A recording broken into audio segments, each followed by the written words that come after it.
Pinagre-resign ng mga Pilipinong nasa Europa si Pangulong Ferdinand Marcos Jr.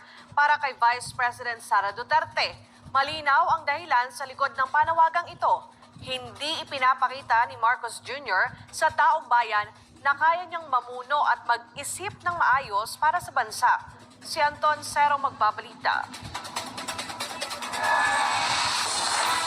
Matapang ang naging banat ni Vice President Sara Duterte laban sa Administrasyong Marcos Jr.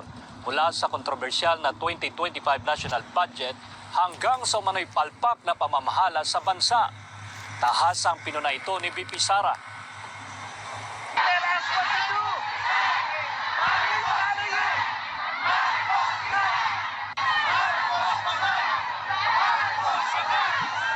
Ito ang maingay ni sigaw ng mga Pilipino sa Europa sa ginanap na meet and greet activity kasama si Vice President Sara Duterte sa The Hague, Netherlands. Sa harap ng mga overseas Filipino worker, matapang na sinagot ni VP Sara ang panawagang ito.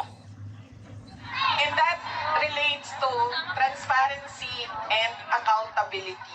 Ang pagiging Pangulo, dapat nasa tamang pag-iisip ka. Dahil nasa mga polisiya mo at desisyon mo ang kinabukasan ng kabataan at ng bansa.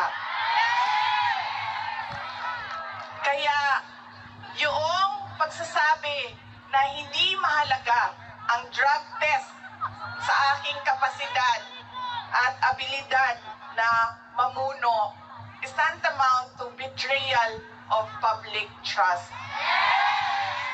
Iginiit niya na kailangang makita ng publiko na ang isang Pangulo ay may kakayahan at matatag na pag-iisip upang magdesisyon ng tama. Hindi lang naman natin pwede sabihin, Marcos resign. Bakit ba kailangan resign? Dahil hindi mo pinapakita sa taong bayan na maayos kang mag-isip at kaya mo ang mamuno. Sa gitna ng kanyang matapang na pahayag, binalikan ni VP Sara ang 2022 elections kung saan tumakbo sila ni Marcos Jr. bilang magkatandem sa ilalim ng platapormang Unity and Continuity. Ngunit sa kasalukuyang administrasyon, anya malayo ito sa ipinangako. Pero wala kayong nakikita ngayon na development projects. Dahil lahat yon ay nakatago sa mga proyekto na pamigay o nandoon lang sa bulsa ng kontraktor at ng politiko na gumawa kuno ng project. Hindi rin pinalagpas ni VP Sara ang kontrobersyal na 2025 national budget na niya ay ginagawa ang kasangkapan ng mga politiko upang gamitin ang pera ng bayan para sa kanilang interes.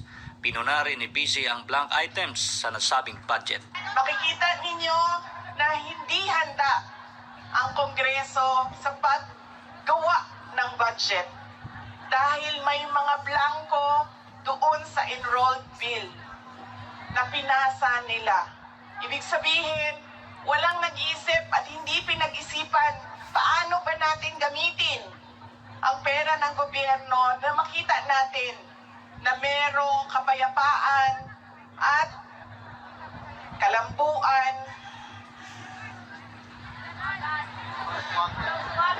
kauswagan sa ating bayan. Inihayag din ni VP Sara na isa sa mga dahilan ng kanyang pagbibitiw bilang kalihim ng Department of Education ay ang korupsyon sa pondo ng school building program na niya ipinaghatian lamang ng mga kongresista. Matapang din niyang binunyag kung sino lang talaga ang may hawak ng desisyon pagdating sa pambansang budget. Wala namang totoong BICAM kung saan pinag-uusapan ang paggamit ng pera. Ang desisyon lang na nandun ay kay Zaldico, nung panahon ko, kay Zaldico at kay Martin Romualdez.